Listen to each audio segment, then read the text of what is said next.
Hello, everybody, and welcome back to the show. This episode is brought to you by The Wellness Paradigm, a holistic health coaching company shifting the way that women understand and heal their bodies. Through bioenergetic testing, functional lab testing, and functional nutrition, we uncover what traditional approaches often overlook. So you can stop guessing, start healing, and finally feel like yourself again. No more one size fits all protocols, just real answers, deep rooted healing, and the clarity and confidence you deserve to feel incredible. It's time to shift the paradigm of women's health. Now, on to the show. And good morning, Lindsay. Hello, good morning, Shannon. Guys, Lindsay is incredible. I'm so excited that she is here on the show. She is the CEO of a company called The Fitness Project, which is amazing, but they pretty much help business leaders on the edge of burnout get back their energy, confidence, and fire for life and help them get fit and healthy. And she will describe a lot more, but I know that's barely scratching the surface of all of the wonderful things you and her husband, who works with her, do. So, Lindsay, please introduce yourself and tell us a little bit more about what you do and how you got started on this path. Yeah, be honored to. So thank you for having me. I'm super excited about this.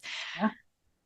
Basically, who I am. So I'm Lindsay Pickowicz, and I am one of the head coaches and also the owner of the Fitness Project. And our biggest focus at the Fitness Project is really helping business leaders, whether they're entrepreneurs, executives, managers, or just in a position of leadership, take back control of their health and build a healthy life.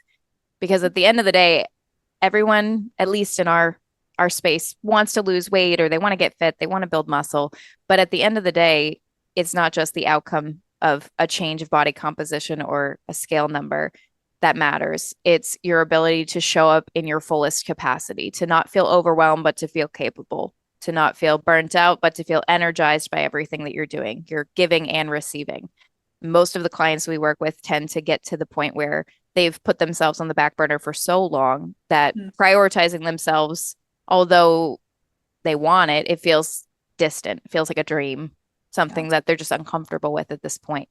So we help them flip that paradigm, not meaning to insert the name of the show, but we flip that paradigm and show them that if you are a fit, healthy leader, everything in your life is going to get better.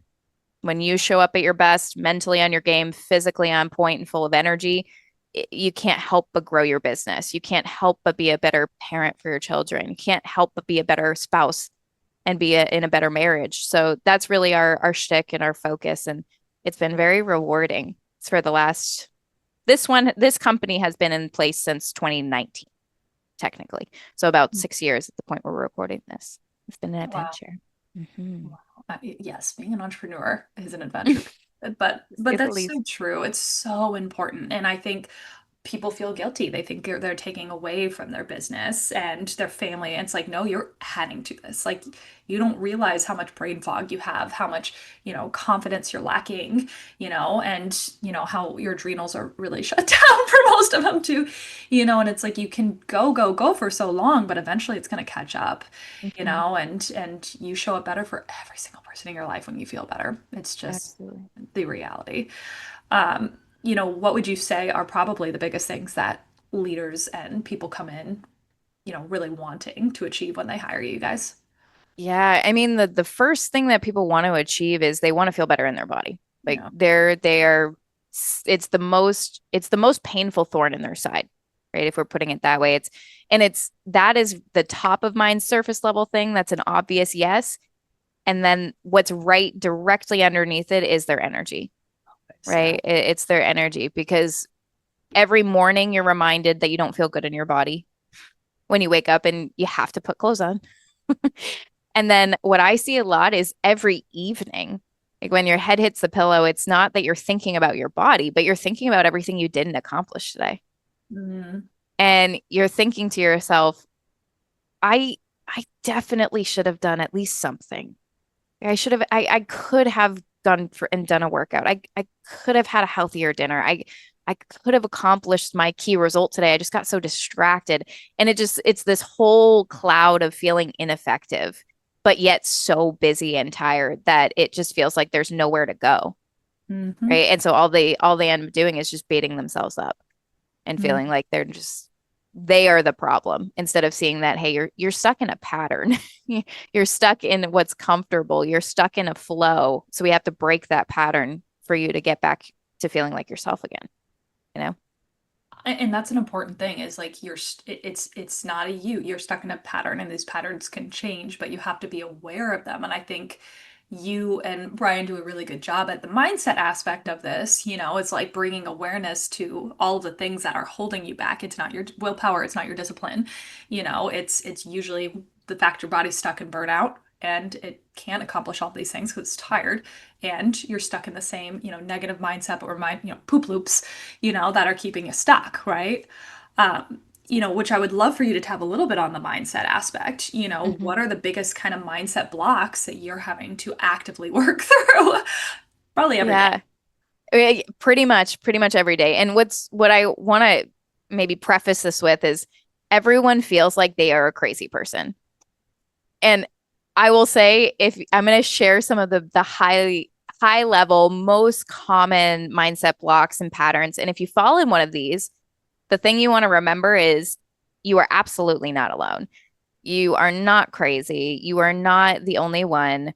So just keep in mind that although I'll share these with hopefully a lighter tone so it doesn't feel any type of judgment, it is so common that it's just funny that we tend to think that we're the only one and we're the lone wolf struggling with these things, right? Mhm. So the biggest ones as far as mindset blocks go, the, the biggest thing is that people overcorrect. Like, Mm, they overcorrect, and they overcorrect meaning they look at their frustration or they hit a point of threshold where they're like, enough's enough. I can't do this anymore. I need to either lose weight or I need to get myself together. And then they go and they pull this lever that says, okay, work out every day, cut out alcohol, cut out everything sweet that has sugar, which is impossible. Everything has some level of sugar. And they just way overdo it. And I have to wake up at 5 a.m. now. And they have all these ideas. And either that leads to doing absolutely nothing because you didn't wake up 5 a.m. the day after you felt frustrated, or you do it maybe at best for like a week, maybe two. And then one thing goes wrong. And then the spiral occurs where it feels like, okay, I can't do anything. So that leads perfectly into block number two, which is that all or nothing mindset. All or mm, nothing mindset, which I say all the time, and every time I say it, someone goes, that's exactly what it is. Like, I've never thought of it that way, right? always. And right, and that all or nothing mindset, if you're maybe not, if you haven't heard that term, is this idea that if you can't, as I said, overcorrect, where you have to work out every day and you have to fix all your eating habits all at once and fix your sleep and wake up earlier at the same time, well, then it's not worth it at all. Therefore, I'm going to do nothing until I have more time, until I have more discipline, until it somehow magically gets easier, right? Mhm. Which we all know it never does. But in the moment, we can justify and rationalize and tell ourselves that someday I'll be able to do all that again when my kids grow up, when the business slows down, right? And therefore we stay stuck. The third would be this default belief that you can wing it and somehow that result is going to come. And nobody thinks of it as winging it. They say, I feel like I'm trying everything. That is code for I am winging it and throwing a bunch of shit at the wall. Excuse my language. It's true though. It's hard. That one's hard because you really do know it's not a lack of effort. It's not a lack of desire. It's not a lack of motivation even. It's Mhm. it's I am trying, but you're actually just winging it because you don't know what your body needs, or you really don't know the right strategy, or you don't really know what to do that's most effective for the time you have, Mhm. right? Because you don't, if you're a busy leader, you don't have all the time in the world. You do have a lot on your plate and it's valid, right? But it's like if you just keep throwing stuff at the wall, eventually you will fall off because you don't have what's called certainty. You don't have certainty that what you're about to do is meaningful, purposeful, and going to lead to a result. That's where winging it really fails for leaders. And they start believing and buying into this idea that they just don't have discipline, Yep. like you were saying.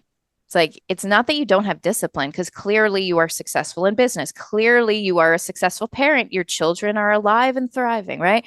There's a lot of proof that you're doing well and you're disciplined. But this one area, it seems like you're not disciplined because you are simply winging it. You have no real strategy. There's Yeah. probably quite a few more that I could probably share, but I'd say those are probably some of the biggest ones other than the lone wolf mentality of like, if you beat yourself up enough, you basically inadvertently convince yourself that you are full of errors and you are the only one that can fix your errors. Mm, It is like that's like a computer that's malfunctioning telling itself to fix itself. You need an IT person, right? You need somebody to come in and assess the situation, analyze, and maybe build a strategy to recover or improve the systems. mm. Yeah, I see that a lot with leaders too. And I feel like it goes two ways, where it's like, one is like, I'm so busy mentally taking care of everybody else, just take care of this for me. Tell me what to do, right? But then there's others that are so used to control in their life that they have a hard time letting you take the reins, and they want to believe their way is always the right way. Mhm. And it's very difficult kind of to understand like, hey, these are patterns. What you've been doing hasn't been working. So we have to change things in order to get a different result. But that's Yeah. hard to break that control and learn to self-trust yourself again. Mm, Um, and also, yes, repattern, because so many people feel like they're again doing the right thing, right? And then they beat themselves up. Like, my body's broken. It's never mhm, gonna be fixed, right? Oh, you're telling me this? I've already tried that.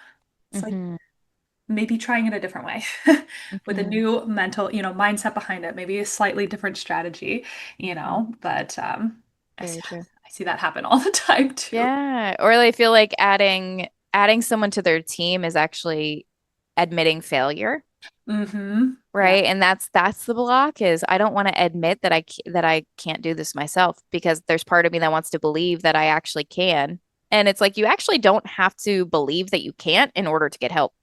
Mm, You don't have to believe that you're incapable because that's where I think the brain actually goes is you have to admit that you are incapable in order to invest in a coach or in order to receive help. mm, And for some people, admitting that I need help and I can't do this by myself actually is a really positive thing. But mhm, for other people, that feels like too big of a laying down of control, too big of a surrender that it's mm. like, nope, I gotta do it myself. I gotta try one more time. And it's like, you've been trying one more time for 10 years. So Yeah. Yes. we might want to try this differently. But the better frame that I find is helpful for those people that are kind of resisting help is think of it like you're being smart. Think of it like you are pulling a team together. You're pulling people to you. It, Outsourcing is a helpful frame too. If they're really a great leader, they'll understand like delegate, outsource. Somebody can do it better than you. So there's lots of reframes. You don't have to just feel like you're fully surrendering and giving up all of your success to receive help, right? Mm. No, that's a fantastic point too. Is that feeling like I should be able to do this on my own. I mean, I know I felt that way. You might have felt that way before hiring a person. Like, I should know this. And just sometimes like taking the emotion out of it, like our emotion, and having somebody else who is unbiased on ours, be able to swoop in. It's kind of like you don't hire a COO because you feel like you can't do the job.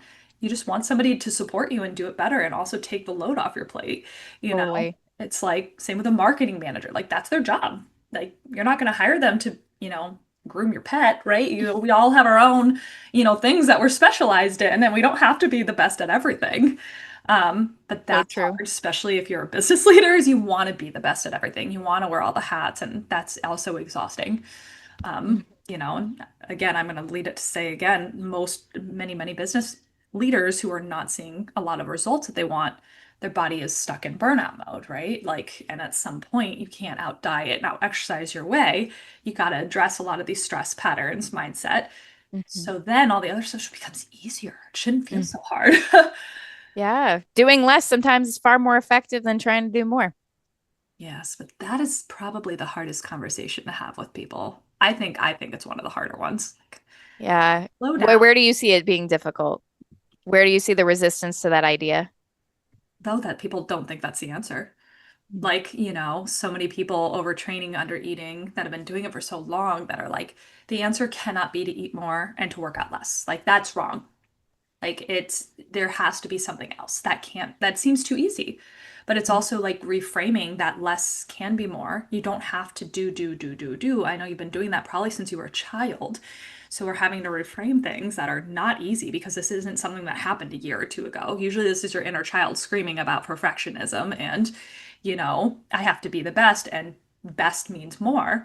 And, it's that reframe. And also I think self-trust. I think when you've tried so hard to do the job and it hasn't worked, you lose trust in your body.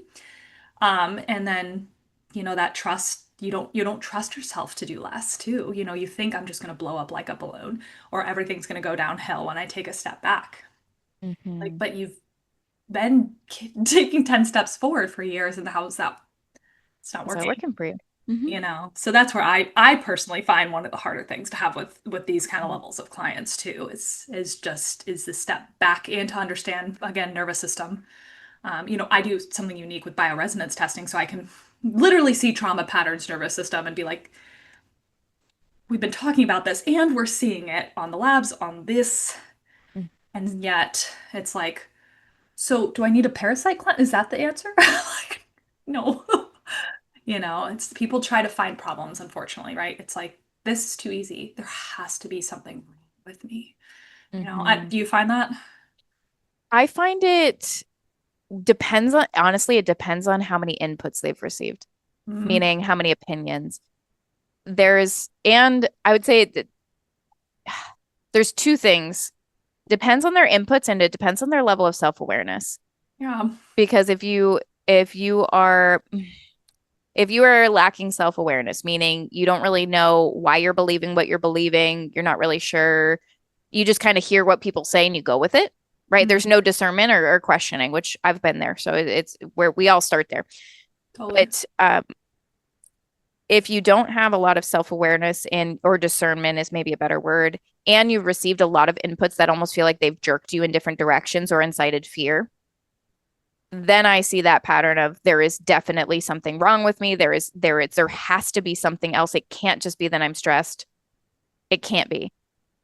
Because again, that almost feels like a death sentence to some people, right? Because what does that mean? That means I have to breathe more and there's nothing I can take to fix this. And sometimes that does feel like you're dying a little bit, right? Yeah. Like an internal death in a way. I did have a client that came in and she was very much in that mindset, and we probably talked for 2 hours, maybe not Mm, that long, but we talked for about 20 minutes in circles, and then the rest of it was her strategy. But we talked in circles because she kept coming back to like, but what about my hormones? But what about that? I'm like, but you have to understand, you've been on overdrive for 10 years. Like you've been dieting for 10 years. If you're at a point where you eat less and you gain weight, that's your body screaming at you that this is not the way anymore. Like we are overtaxed, we are overstressed, we are not going to really release any weight right now. And so it's like if your hormones are disrupted and you have that history, root cause, right? Root cause is not like your hormones just randomly like said, let's go sour and go in a million directions. It was your body was taxed for so long that now your hormones are disrupted, yes, but you can't just take a supplement and fix that. You got to go back to the root and address what led your nervous system to be so overtaxed. Okay, well, that was 10 years ago. Now we got to work on the repair because unfortunately what you're dealing with right now is the compound effect. And what's great about that is you can now compound in the right direction. But that's how you got here. So if you understand how you got here, then with a little bit of wisdom, a little bit of knowledge, you can turn it right back around and go towards compounding towards health instead of away from it. So it is a come to Jesus moment, I will say. Yes, yes. Sometimes it really hits home for people, which is really cool too. It's like, but sometimes they have to hear it 4 or 5 different ways for it to stick too, which is again totally fine. Sometimes you understand in business we have to hear things like 10 different ways by different people for it to be like, wow, Oh, this really yeah. hits home. Why didn't I think about it like that? So true. Depends. Yeah, exactly. It's true. But I mean, I know you have different coaches on your team too, and it's probably helpful to also like bounce ideas off each other. It's like, hey, I've said it this way. How can we just Yes. help get through a little bit more in a different aspect, while meeting them where they're at? Because, that's a big one. It's not necessarily what you're saying, it's just maybe in the way so that they don't internalize it, don't make it mean something more about themselves, but also are able to move forward through it Yes. so they Yes. get the progress they want. So true. It's Yeah. usually much less dramatic than we think it is or has to be. It and the less drama we put around the problem, the easier it is to solve. Yes. I think that's life. And some of the clients, you want so badly to see people succeed too, but you don't want to minimize what they're going through too. Be like, this isn't that deep. This isn't like, you don't want to say it. You can't say that, but it's also like, if we just breathe for 2 seconds, we would be able to move through all this so much quicker. But it's hard. Hmm. It's Well, I hard. think what's interesting about what you're saying is it helps that I'm married to somebody who's extremely direct because I think I would think the same thing normally, but when I hear you say that, I go, actually, no, you do need to say that at some point. At some I, point, oh, right? absolutely. I Right? have many a conversation with somebody. Boom. Yes, I could definitely see you dropping the hammer once it reaches a certain threshold. But you probably agree, most of coaching is not the amount of knowledge you have. Most of coaching is your ability to communicate complexities in a simple, digestible way that's suited to the person's worldview 100%. or that helps them break that worldview if needed, right? Mostly communication, like 80%. 100%. Yes. Yes. And that has worked for me and it's also worked against me. It's like sometimes if you go more direct, it's an attack. And, but sometimes if you're too, passive, then you're not doing enough. Right. And so it's like, it's always this fine line. But it's also a little fun, like everybody's so different. Everyone's so complex and in their own little ways. And ultimately, it's just fun to see people break through patterns, and Yes, even if it I takes a agree few with that. times. I would agree with that. Have you heard of the DISC, like DISC? I think I did one of those assessments a long time ago, Okay.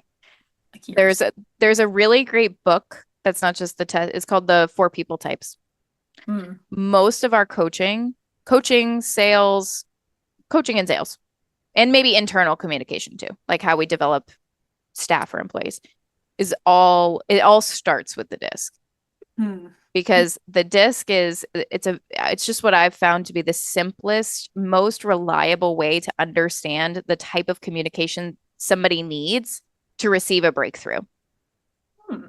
So it's interesting. We don't want to rabbit hole that too far, but it's so reliable that when you talk about like, oh, it's fun, you got to find people's style. It's like 9 times out of 10, I can just pick that up so fast just because of how well I know the disc with Yeah. somebody. Yeah, and that's probably a good one for business like Yeah, owners to read as well with if they have staff or, things like that too. absolutely. Because, you know, the sooner you pick up other people's patterns too, you understand that this isn't always a you problem too. It's like you can pick up on patterns and it helps tremendously. Are there other books that you suggest some of your clients like what to read or some of your favorites to kind of give out? Yeah, yeah. So the Four People Types is mostly for, I would say, entrepreneurs. I mean, everybody would benefit from reading it, especially if they have a family member that they tend to have conflict with. So I would say that that's a really helpful book for anyone who's just sick of conflict, really wants to break through to people or like have their words land. Hmm. So it could be coaching, it could be life. Books for clients. We have like a full book list we send them, but again, it's based on someone's personal growth and where they're at. Because if I have somebody who comes in who really struggles with scarcity in general, like if they're scarce with food or they're scarce with money or they're scarce with success and therefore they're always trying to overcompensate, Mhm. then I might have them read "You Are a Badass at Making Money" or "You Are a Badass," right, by Jen Sincero. Um, if somebody comes in and they take a lot of things personally and they really don't see their own patterns, I might have them read the Four Agreements first. One, two. That's always, I think, the clients who come in who are like this is their first dip into personal development or personal growth or health and well-being that's deeper than the scale and workouts. I'll have them read the Four Agreements and they'll walk away with, oh my gosh, I didn't realize how much stress this was causing in my life that I take things so personally and that I defend myself all the time. And it just opens up a world of, oh, there's more that I can improve on here. So the Four Agreements is a really good one for people who haven't touched that yet.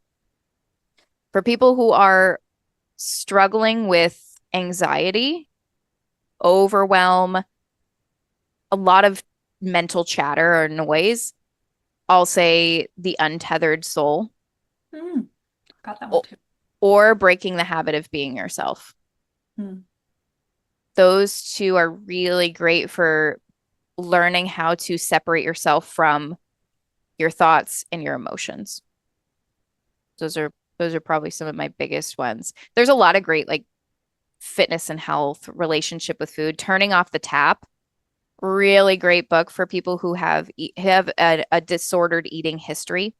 mm, So if they tend to really, and we don't get this too much because we really don't work with eating clients who have eating disorders, just that's not our scope. We'll work with people who have disordered eating patterns, right? Or poor relationship with food, but if it's bulimia or if it's something else. But even just disordered eating, like where you tend to just overeat, emotionally eat, Turning Off the Tap by Sarah Best is a fantastic read. She'd be a great one to interview on the podcast too. But that's a great one for relationship with food too. mm. There might be some I'm missing there, but those are probably the big. Oh, Atomic Habits, I duh. was gonna say Atomic Habits always. Atomic Habits, duh. Yeah, Atomic Habits. If you want to change your behavior and you're struggling with doing things that you know aren't good for you, but you keep doing them anyway, Atomic Habits. That's the manual for behavior change. Fantastic. It's not super fun to read, but because it feels very manual-esque, but it is very effective. Most of our coaching is built off of those principles. Oh yeah, I mean that's like the OG, Yeah, yeah, yeah. you know. And, Right, cornerstone. yeah, but Best for last, right? Best for last. I love that though. You know, it's and all of those I believe are also on Audible, just in case you can't sit down and read, because I get that too. You know, listening to them can be helpful too. Especially, I think Atomic Habits is one of those you can listen to once. I know for many entrepreneurs, it's like I did it, check, whoop. But it's like, and then Do it re-listening to again. it in the background, you know, and kind of having it embed in your subconscious a little bit is one of those really Yeah. effective ones that I definitely suggest redoing again. And I'm not one to reread a book or re-listen to a book ever, but that's one I feel like you can also keep in the background after you listen to it and pay attention to it, and it does help. Totally. I would agree. The one I'm reading right now is more on the business, well, personal development business side, but Think and Grow Rich. I'm like, I'm gonna read that every year for the rest of my life. Yep. I think I read it and then listened to the Audible, but it's probably a good one to just redo. It's been a hot second, like 8 years. So, It would resonate so much more with you now. oh yeah. I, Even just in the short time I've known you, how much you've changed or grown or evolved, right? It's because I picked it up to read it maybe like 5 years ago and I was like, what is this even saying? And now I'm like, oh my God, You know what? That's this such is a great it. point. Such a good point, because you're going to change so much, you know, and like all of our clients too, you should change so much in the amount of a coaching practice, even if it's just, 12 weeks, or I think yours is 4 months, it's just like, but rereading a book, it's like you are going to get so much different knowledge, and just not knowledge, but like, how it lands, so that Absolutely. I always encourage people to come back. But again, I'm not one to want to like reread a book. I'm like, I have probably 30 books on my bookshelf that I want to read. I want to get through them, but definitely I've come back to certain things or I've been like, wow, this lands so different because I'm a different person now, So true. you know. Um, if somebody was coming in who's maybe not super happy with the way things are going in their life, how they're feeling, they want to get a little bit fit, a little healthier, they're not feeling super good in their body. What would be kind of the first few things that you would tell them as just like a little words of advice to kind of guide them in the right direction? Mm. I would be curious how dissatisfied they actually are. That's the first thing that comes to my mind. Because if you don't have a burning desire to change, you won't. Because change is hard. And change is filled with resistance. Mhm. So I would be curious how dissatisfied they are and what they actually want. And the first thing I would advise, either through questioning or suggesting self inquiry, is what do you want? Why do you want it? What's your result? What's your purpose? And then I would look at, well, are you doing anything right now to change it? Right? Because sometimes you're already doing a lot and you're just maybe impatient or you just don't see what you're doing well, right? So there are times where it's like, hey, just keep doing what you're doing, but give yourself some damn credit and maybe tweak a couple things. But other times it's like if they maybe have just come to this realization that maybe they put on like 10 pounds or something, and they're just like, ugh, I don't really like this that much. For me, when I was in that spot, even more recently, like 6 months ago, I I had to come to the reality that I actually felt like my body was going the wrong direction. Hmm. It was like, oh, I'm actually waking up hoping that I'm not getting worse. Mm. Interesting. And once you realize that, you have a decision to make, right? Because we're never actually stagnant. We are either improving or we're getting worse or we're in this yo-yo and most likely trending in the wrong direction, Mm. right? Yeah. You're exhausting yourself. So once you realize like I'm actually pretty dissatisfied, I don't want to keep going this way because that's really the gut check. Is like, okay, well, you're not that unhappy. Would you like to keep going the way you're going? And if they say yes, it's like, great, don't change anything. Or maybe like add one more workout or whatever, right? But usually if you ask yourself, am I actually happy with where I am? Like if the scale does not change, am I actually happy with that? Not just like meh, but happy with it. If the answer is no, well, do you want to keep feeling dissatisfied with this? Where will this be in a year? And once we get to the point where we have what's called leverage emotionally, then it's okay. Well, what do you want? Well, actually, what I really like is not just to lose a couple pounds. I want to look fit and I would be fit. Fabulous. Okay, that requires a little effort, so that's fine. But we're going to have to work on that. So once we have that goal and that desire to change that's clear and evident, meaningful, then the things that I advise are usually just looking at what you're currently doing and looking where can you tweak, where can you improve by maybe like 10%, right? So it's if somebody's feeling meh, but they're working out once a week on average, really not paying attention at all to their food. We'll just build this as a case maybe. They sleep pretty well. They do drink water, but it's just like average. It feels very average, right? Yeah. Then, okay, great. Well, do you have any type of structured workout plan? No. Okay, you should probably get that. Okay, great. You have no intention with your food. Do you tend to overeat? Do you feel you eat till you're full? Are you intentionally trying to nourish your body or are you just convenience eating? Oh, well, I'm really not like even thinking about my food until I'm hungry. And then I kind of tend to overeat a little bit, and that's why I don't feel so good. And then I drink a little bit on the weekends. Okay, great. Well, first thing is if you want to lose weight or if you want to get fit, you probably need to actually start taking inventory of your food. It's not dramatic, it's not a diet, but like track what you eat. And maybe even less than that. Maybe even don't even start there. Just start with eating breakfast. Mm. Hmm. Can we just make like that first meal of the day intentional, nourishing, healthy? Because you're so unintentional right now that it's like instead of overcorrecting and maybe even tracking all your food, what if you just started with intentionally saying, I'm going to nourish myself at 9 a.m. every day? That might have a fabulous ripple effect, as keystone habits from Atomic Habits usually do. A keystone habit is the one domino that knocks over the rest. And when you're trying to get fit or get healthy, that's where you get your leverage, especially if you're busy. So I would have them start with either getting some structure in place so they have something that's maybe feels more meaningful on the movement side, even if it's just a 10-minute walk a day. That's better than one workout a week, even.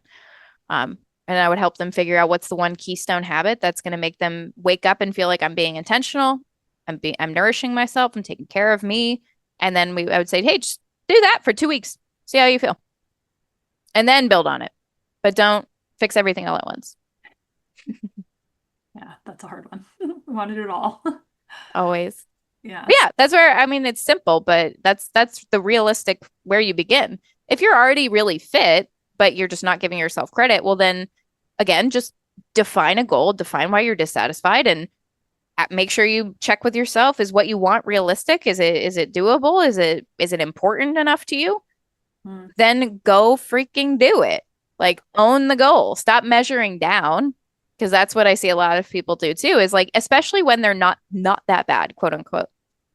It's like, well, I really shouldn't want this because kind of vanity and this and that. And it's like, fuck that. Stop. Yes. Stop. Like go if do you want it? Okay, great. Go freaking chase it.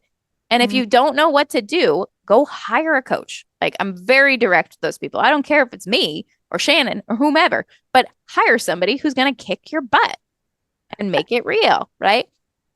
Totally. There's feedback for someone in there.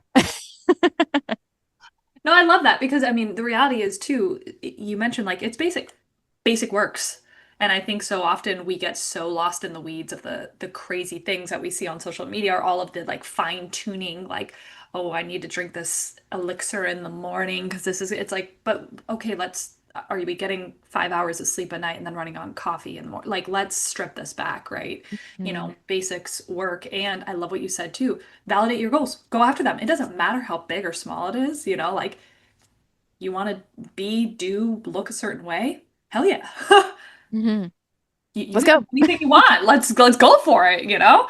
I love that. Very empowering. Well, I love all of this. I think there's so many good little nuggets for everybody in here. If people wanted to learn a little bit more about what you guys do, where can they find you?